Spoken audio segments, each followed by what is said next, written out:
Same same মিষ্টি colour, মাত্র 100 টাকা পিস। দেখুন কালারটা দেখুন কত সুন্দর উজ্জ্বল কালার, বাস্তবে আরও সুন্দর হবে।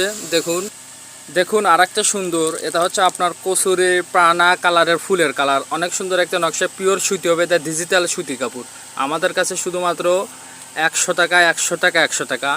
আমরা দেখানোর আর একটু সুন্দর চেষ্টা করতেছি, নিচের ডিজাইনটাও আপনাদের দেখাচ্ছি। এই দেখুন নিচের পাড়টা দেখুন কত সুন্দর, 100 সুতি হবে, মাত্র 100 টাকা পিস হবে, সুস্মিতা বাস্তবিতা। এই যে আর একটা দেখুন, এটাও পিওর সুতি হবে, 100 সুতি। এটা একটা চেক বাঘের ছাপা, দেখুন কত সুন্দর কালার, একদম ফ্রি সাইজ হবে। কালারটা আপনাদের দেখায়, দেখুন পিওর সুতি হবে। দেখুন আর একটা কালার, কত সুন্দর কালার, এটা একদম ডিজিটাল পিন হবে, পিওর সুতি হবে, কত সুন্দর একটি ফুল। যারা সবসময় বাড়িতে রাফ ইউজ করবেন, আমাদের কাছ থেকে 100 টাকার ওয়ান পিসটা নেবেন। এই তো হাতার